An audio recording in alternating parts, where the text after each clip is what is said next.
Bonjour, vous êtes bénis. Je vais aider certaines personnes ce matin sur le thème comment gérer pour moins de crise. Comment gérer pour moins de crise. Même le délégué des élèves dans une école est un gérant. Le président de la République est un gérant. Le ministre est un gérant. Le chauffeur, c'est un gérant. Le forgeron, c'est un gérant. Chacun gère quelque chose à son niveau. Comment gérer pour moins de crise?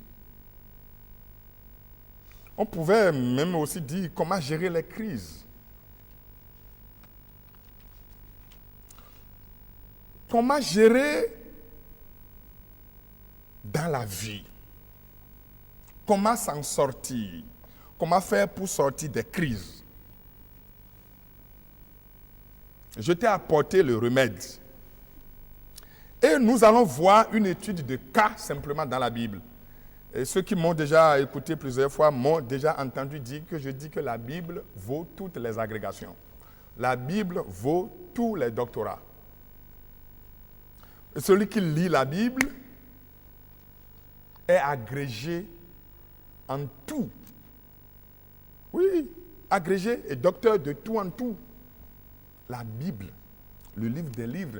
Le livre le plus lu au monde, c'est la Bible.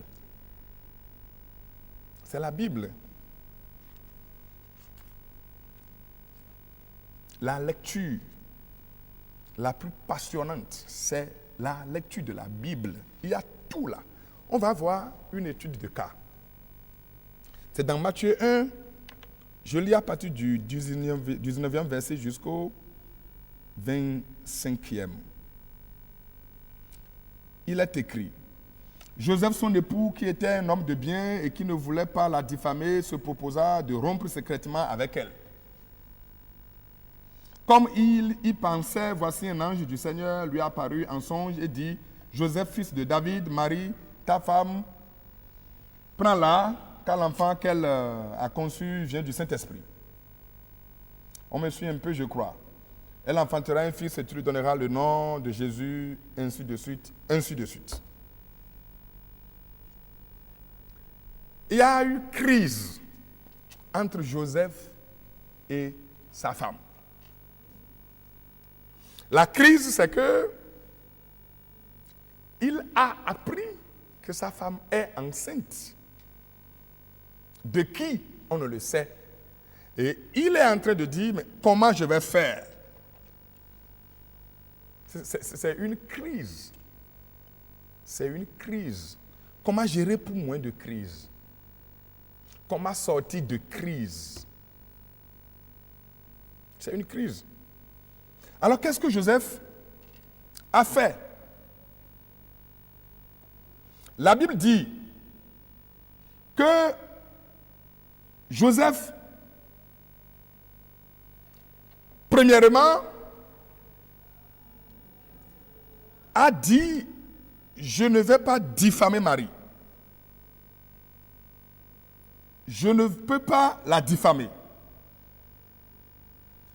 Joseph a gardé la chose, pas devant lui. On appelle ça la discrétion. Parce que la Bible dit, Joseph, son époux, qui était un homme de bien et qui ne voulait pas la diffamer, se proposa de rompre secrètement avec elle. Nous avons vu là la discrétion. J'ai vu dans ce comportement de Joseph 6 choses. J'ai vu la discrétion, j'ai vu la dignité de l'autre, j'ai vu l'acceptation de l'autre malgré sa grossesse, j'ai vu la fidélité à la chose d'autrui, j'ai vu la collaboration, j'ai aussi vu l'humilité. Alors, pour gérer, pour moins de crise, il faut se choisir des valeurs. On ne peut pas gérer au détriment des valeurs réelles. Pour gérer et pour sortir de crise, il faut se choisir des valeurs. On grandit en choisissant des valeurs. La première valeur morale que Joseph a choisie ici, c'est la discrétion. La discrétion. La discrétion est très importante. La Bible dit que Joseph, ne voulant pas la diffamer aussi, ne veut pas bavarder, commencer par parler mal de sa femme. On appelle ça la dignité de l'autre. La dignité de l'autre est une valeur. Comment gérer pour moins de crise? La dignité de l'autre. Je dis, ton voisin a sa valeur. Il a sa dignité. Ton prochain a sa dignité. Il a sa dignité. C'est une valeur morale. Si tu tires ton frère derrière, tu vas plus derrière que lui. Si ton frère, tu le prends et tu le tires derrière, tu vas plus derrière que lui. Si ton frère est en haut et tu le tires par le bas, tu le tires par le pied, en descendant, il tombera sur ta tête. Comment gérer pour moins de crise? Il faut avoir en soi, il faut choisir la valeur qu'est la dignité de l'autre. Joseph aussi a fait quelque chose. La Bible dit qu'il a choisi enfin de vivre après ou avec Marie, malgré la grossesse. Parce que l'ange lui a dit attention, il faut accepter. L'ange est intervenu. L'ange est devenu le médiateur entre Joseph et sa femme. L'ange a parlé. Joseph a accepté. On appelle ça le consensus. On appelle ça la collaboration. Mais cette collaboration, ce consensus a donné sur l'acceptation de l'autre. C'est un choix que Joseph a fait en acceptant de vivre avec Marie malgré la grossesse. Il faut accepter l'autre, il faut accepter ton frère. Il faut l'accepter. Joseph, en acceptant de vivre avec Marie, est devenu le Père de Dieu. Le Père de Dieu. Tu as constaté? Accepter de vivre ensemble. Accepter d'être ensemble. Et vous allez voir que Dieu vous rendra visite. Joseph, en acceptant de vivre avec Marie, est devenu le Père de Dieu. La Bible dit que Joseph n'a point touché Marie jusqu'à son accouchement. Ça, c'est la fidélité à la chose d'autrui. C'est le respect à la chose publique. C'est une valeur. C'est une valeur. Et si vous gérez comme ça, il n'y aura pas de crise. Si vous gérez comme ça, vous sortirez de crise. Joseph, en acceptant la collaboration, non seulement il est devenu le Père de Dieu, mais il est aussi devenu un homme qui a laissé son nom à l'histoire du monde entier. Voulez-vous laisser votre nom dans les archives de votre pays?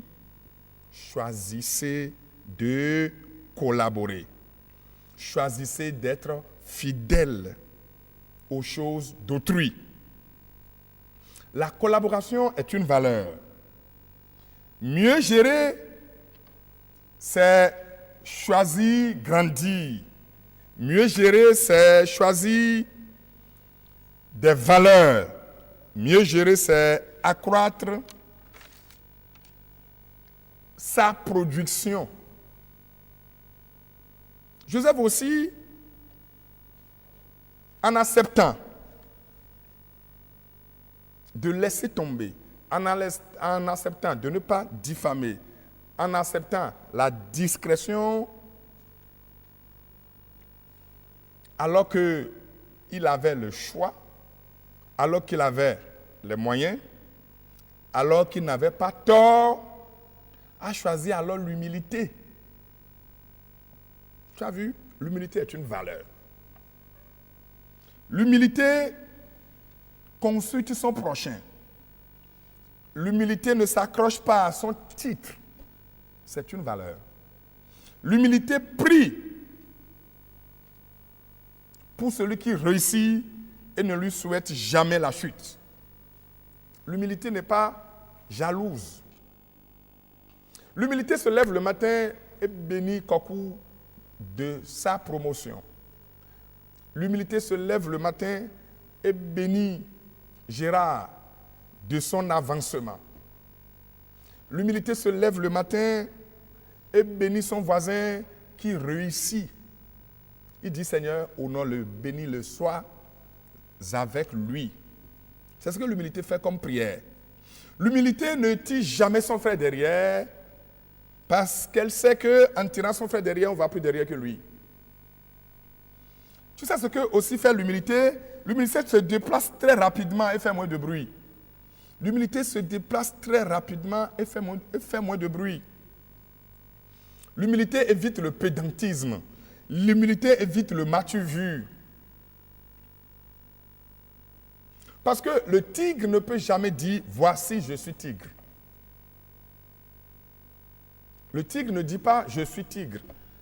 C'est des gens qui disent « ah, c'est un tigre » parce qu'on le voit tigre. C'est ça l'humilité. La bonne référence ne fait pas de bruit. Quand on sait qu'on a la qualité, on ne fait pas de bruit. Quand on sait qu'on a la qualité, quand on sait que quand les gens vont se promener, ils viendront parce qu'on a la qualité. On ne peut pas faire du bruit. L'humilité ne fait pas du bruit au moment où l'orgueil, le dictateur, en fait. L'humilité apporte de l'eau là où il y a du feu. L'humilité apporte de l'eau là où il y a du feu. Au moment où l'orgueil, le rancunier, se réjouit du mal. L'humilité s'abaisse avant de se lever. Elle s'abaisse avant de se lever parce qu'elle sait que c'est en s'abaissant qu'on se lève. L'humilité sait que c'est en s'abaissant qu'on se lève. Vous pouvez maintenant gérer pour moins de crise en choisissant la discrétion, la dignité de l'autre, l'acceptation de l'autre, malgré sa grossesse, donc malgré ses défauts. Vous pouvez gérer désormais pour moins de crise en choisissant la fidélité à la chose d'autrui, en respectant la personne humaine. Oui, la roue tourne, la roue tourne, la roue tourne. Personne ne doit se croire plus fort que l'autre au point de le diffamer, de le descendre, de le nuire. Ce n'est pas bien. Joseph, qui a géré cette crise, l'a gérée à travers la collaboration, parce qu'il a accepté la femme. On appelle ça le consensus. Joseph, en acceptant cette femme, a choisi l'humilité.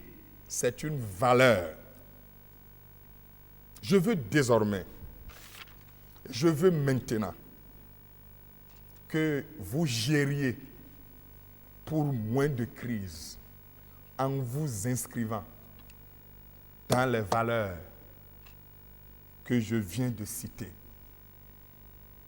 Tu peux maintenant gérer pour moins de crise. À très bientôt.